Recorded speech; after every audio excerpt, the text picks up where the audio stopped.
अस्सलाम वालेकुम dear students, welcome to my channel chemistry by Dastagir. और आज आपको बेटा फ्यूल सेल के बारे में ऐसा नॉलेज प्रोवाइड किया जाएगा कि पहले आपके पास ऐसा नॉलेज नहीं होगा। और हम फ्यूल सेल के बारे में बहुत अच्छा सीखेंगे, ऐसा कि आपको ज़िंदगी भर याद रहेगा, कभी भूलेगा नहीं। फ्यूल सेल बेसिकली क्या होते हैं बेटा, ये सेल्स होते हैं जो आपको केमिकल एनर्जी कन्वर्ट करके देते हैं इलेक्ट्रिकल एनर्जी के अंदर, ठीक है। और जो फ्यूल इसमें इस्तेमाल होता है बेटा, वो कौन सा इस्तेमाल होता है, वो गैशियस हाइड्रोजन और ऑक्सीजन इस्तेमाल होता है, जो कि प्रोड्यूस करता है इलेक्ट्रिसिटी को। और फ्यूल सेल किस चीज़ से मिलके बना होता है, होलो ट्यूब से मिलके बना होता है, जो एक्ट करती हैं एज इलेक्ट्रोड्स एक्ट करती हैं और मेड होती हैं, किससे बनी होती हैं, porous compressed carbon saturated with platinum which act as a catalyst, ठीक है। इसका मतलब क्या है कि ये जो कंप्रेस्ड पोरस कार्बन है, यहाँ पे जो लिखा हुआ है कंप्रेस्ड पोरस कार्बन, ये क्या कंप्रेस्ड पोरस कार्बन से बने होते हैं। पोरस का मतलब होता है छोटे छोटे होल्स होते हैं, ताकि हाइड्रोजन और ऑक्सीजन गैस अंदर तक पहुंच सके। यहाँ पे हाइड्रोजन और ऑक्सीजन गैस अंदर तक पहुंच सके एनोड और कैथोड के ऊपर। यहाँ पे आपको नीचे नज़र भी आ रहा होगा, ये एनोड है, ये एनोड है, और ये क्या है, ये कैथोड है, ठीक है। तो छोटे छोटे जो पोरस होते हैं, छोटे छोटे होल्स होते हैं, ताकि हाइड्रोजन और ऑक्सीजन गैस अंदर तक पहुंच सके। कार्बन के ऊपर प्लाटिनम की एक पतली लेयर लगी होती है। यहाँ पे कार्बन का जो कार्बन इलेक्ट्रोड्स बने हुए हैं, कंप्रेस्ड कार्बन के जो इलेक्ट्रोड्स बने होते हैं, उसके ऊपर पतली पतली क्या होती है, लेयर लगी होती है प्लाटिनम की, जो कि एक्ट करती है एज अ कैटालिस्ट का काम करती है। मतलब रिएक्शन को फास्ट कर देता है, लेकिन खुद कंज्यूम नहीं होता ये प्लाटिनम, ठीक है। हाँ जी, पोरस कार्बन की आपको समझ लग गई होगी। प्लाटिनम क्यों लगाई कोटिंग, क्योंकि ये भी आपको पता लग गया होगा। इलेक्ट्रोड्स के बीच में, अब यहाँ पे जो मैं सेंटेंस पढ़ने लगा, आपने उसको नोटिस करना है। The electrolyte used in this cell is aqueous potassium hydroxide. At the anode hydrogen oxidise होती है to water and at the cathode oxygen is reduce to hydroxide में क्या होती है, ऑक्सीजन रिड्यूस होती है, और एनोड के ऊपर हाइड्रोजन ऑक्सीडाइज होती है टू वाटर। अब यहाँ पे ये आपने ज़रा अच्छे तरीके से इसको नोटिस करना है कि जो इलेक्ट्रोड्स के बीच में, यहाँ पे जो इलेक्ट्रोड्स हैं बेटा, यहाँ पे जो इलेक्ट्रोड्स हैं, इसको ज़रा आपने फोकस करना है। यहाँ पे जो इलेक्ट्रोड्स आपको दिखाए गए हैं, नोड और कैथोड, यहाँ पे जो इलेक्ट्रोड्स आपको दिखाए गए हैं, नोड और कैथोड, ये वाले, वो कह रहा है कि इलेक्ट्रोड्स के बीच में एक्वस पोटाशियम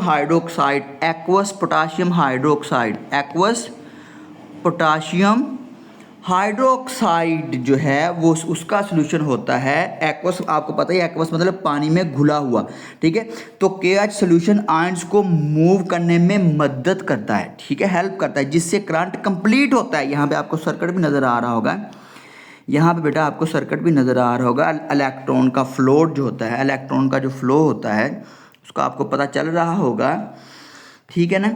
तो अगर मैं इसको कंक्लूड करूं तो पोरस कार्बन प्लाटिनम इलेक्ट्रोड के होते हैं, क्योएच सॉल्यूशन इलेक्ट्रोलाइट होता है। ये जो आपको डायग्राम नज़र आ रही है, इसके अंदर मैं बात कर रहा हूं, ठीक है। प्लाटिनम रिएक्शन को फास्ट करता है, KOH आयंस को मूव करवाता है। इस वजह से फ्यूल सेल इलेक्ट्रिसिटी प्रोड्यूस करता है, ये फ्यूल सेल इलेक्ट्रिसिटी प्रोड्यूस करता है, ठीक है। अब आगे देखें, यहाँ तक हो गया क्लियर। अब ये रिएक्शन देखें, यहाँ पे जो हमने पढ़ा था, हाइड्रोजन और ऑक्सीजन एज अ फ्यूल इस्तेमाल होती है, हाइड्रोजन और ऑक्सीजन एज अ, और रिएक्शन कैसे हो रहे हैं एनोड और कैथोड के ऊपर। यहाँ पे देखें, एनोड के ऊपर क्या हो रहा है, जो यहाँ पे हमने पढ़ा है कि एनोड के ऊपर बेटा क्या हो रहा है, हाइड्रोजन इज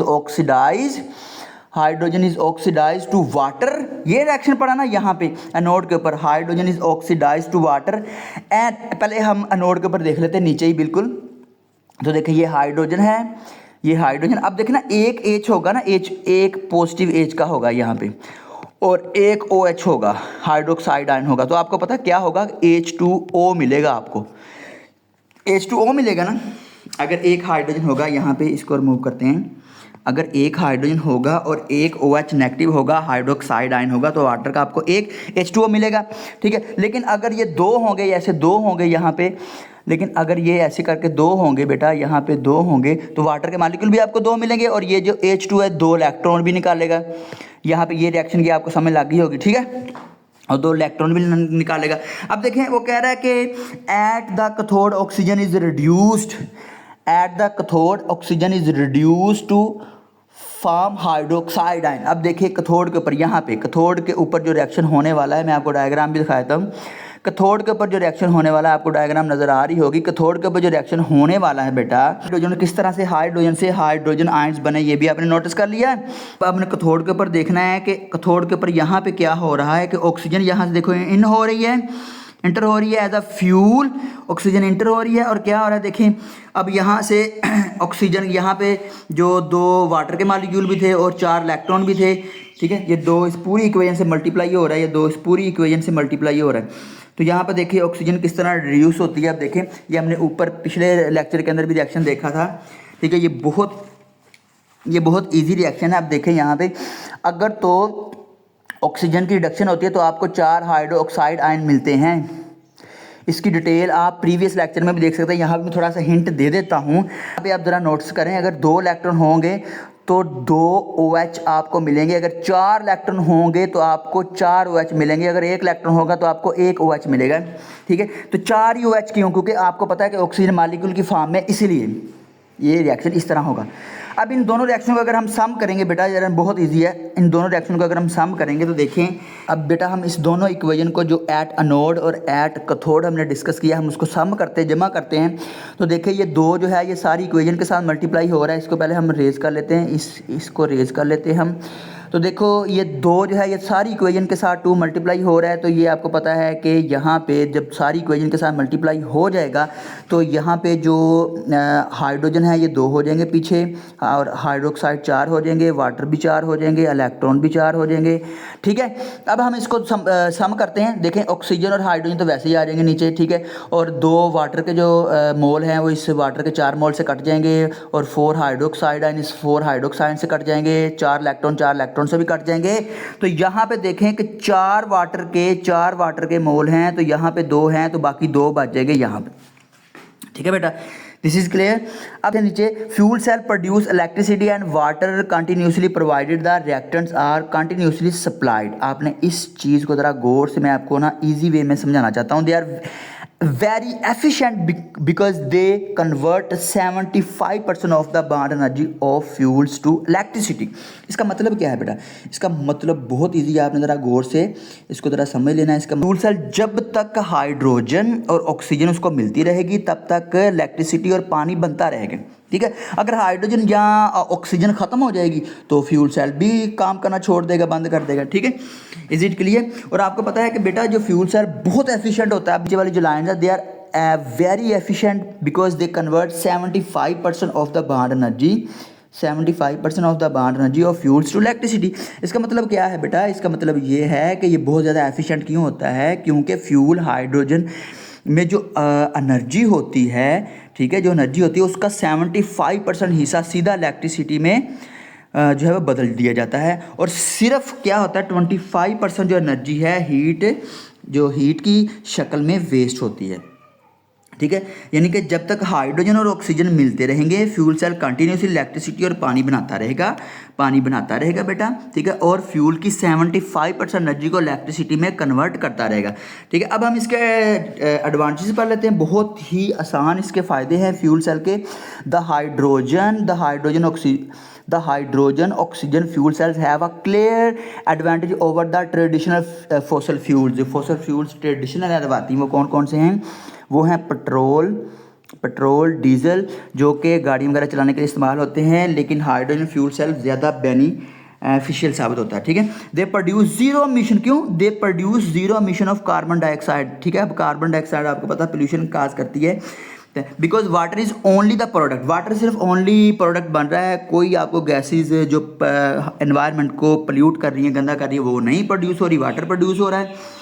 उसके बाद बेटा देखें fossil fuel on the other hand produce carbon dioxide, जिसकी वजह से ग्लोबल वार्मिंग भी होती है, नाइट्रोजन ऑक्साइड पैदा करते हैं, एयर को पोल्यूट करते हैं, sulphur oxide which are very harmful to the environment. तो फिर एनवायरनमेंट में पोल्यूशन पैदा होती है, लेकिन फ्यूल सेल में ऐसा कोई सीन नहीं होता।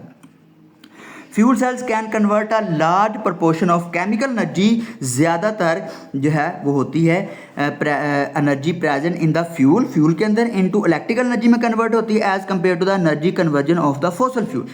ठीक है, in other words they are more efficient, बहुत ज़्यादा फायदेमंद ये होता है। उसके बाद बेटा क्या होता है, in other word they are more efficient, fuel cell produce less noise pollution, इससे नॉइज पोल्यूशन नहीं पैदा होती। उसके बाद hydrogen use in the fuels can be obtain from the renewable sources like solar और विंड पावर से हम इसको हाइड्रोजन को इस्तेमाल में ला सकते हैं, हासिल कर सकते हैं। दिस अब बेटा यहाँ पे जो सेंटेंस है this fact renders fuel cells more sustainable का मतलब ज़रा गौर से समझ लेना आप लोगों ने, बहुत इजी तरीके से इसको मैं समझाने लगा हूँ। इस वजह से फ्यूल सेल ज़्यादा सस्टेनेबल मतलब इन्वायरमेंट फ्रेंडली और लॉन्ग टर्म यूज़ के लिए बेहतर होता है। ठीक है, यहाँ जो दिस फैक्टर से मुराद ये है कि फ्यूल सेल इलेक्ट्रिसिटी बनाते वक्त पोल्यूशन बहुत कम करता है और बाय प्रोडक्ट्स सिर्फ पानी आपको पता है जैसे कि बन रहा है।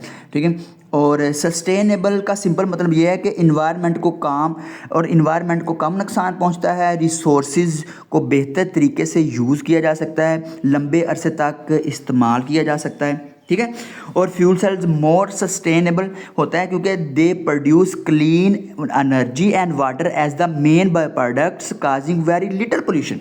ठीक है, तो दिस इज़ ऑल अबाउट जो हमने इसके पढ़े हैं एडवांटेजेस। अब हम डिसएडवांटेजेस के बारे में डिस्कस कर लेते हैं। तो कह रहा है कि fuel cell at present are very expensive, बहुत महंगा होता है because the production of hydrogen by electrolysis of water incurs high cost. तो क्या है कि आजकल आपको पता है कि फ्यूल सेल्स बहुत महंगे हैं क्योंकि उनके लिए हाइड्रोजन चाहिए होती है। हाइड्रोजन को पानी वाटर से इलेक्ट्रोलिसिस के ज़रिए बनाया जाता है और इलेक्ट्रोलिसिस में बहुत इलेक्ट्रिसिटी लगती है, इस वजह से हाइड्रोजन बनाना महंगा पड़ता है। ठीक है, इसलिए फ्यूल सेल्स भी एक्सपेंसिव होते हैं। उसके बाद हाइड्रोजन बीइंग हाईली इनफ्लेमेबल, बहुत ज़्यादा इसको ये आग पकड़ लेते हैं। ठीक है, रिक्वायर्स वेरी स्पेशल स्टोरेज, इसको स्टोर करना पड़ता है स्पेशल। ठीक है, and transportation facilities which further increase the cost of fuel cells. ठीक है, फिर ये ट्रांसपोर्टेशन और स्पेशल इसकी स्टोरेज के लिए भी आपको पता है कि खर्चा चाहिए, इसलिए ये महंगे होते हैं। तीसरा इसका जो पॉइंट है बेटा, तीसरा जो पॉइंट है third point is that fuel cells and electric motors are less durable. Fuel cells and electric motors are less durable than petrol and diesel engines, so they are not so long lasting.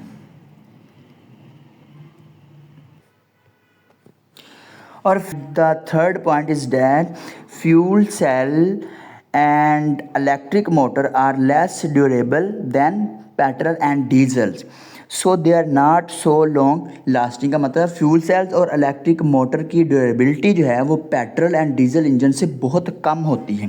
ठीक है बेटा, अब जो quick check के अंदर उसने जो question पूछा हुआ है which other electrolyte can be use in hydrogen oxygen fuel cell, तो इसका जो क्वेश्चन है आपको पता है कि एक्वस पोटाशियम हाइड्रोक्साइड हमने पढ़ा इलेक्ट्रोलाइट, तो अदर जो इलेक्ट्रोलाइट है वो भी इस्तेमाल किए जा सकते हैं हाइड्रोजन ऑक्सीजन फ्यूल सेल में, जिस तरह फास्फोरिक एसिड और some modern hydrogen fuel cells में जो है वो प्रोटॉन एक्सचेंज मेम्ब्रेन पॉलीमर होता है membrane instead of a liquid electrolyte, वो भी इस्तेमाल किया जा सकता है। तो इस तरह an other electrolyte use in hydrogen oxygen fuel cells is phosphoric acid. ठीक है, H3PO4। तो दिस इज़ ऑल अबाउट जो हमने फ्यूल सेल के बारे में पढ़ा और आपने इसको अच्छी तरह से लर्न कर लेना। किसी किस्म का कोई क्वेश्चन हुआ तो आपने पूछ लेना। ओके, अल्लाह हाफिज़।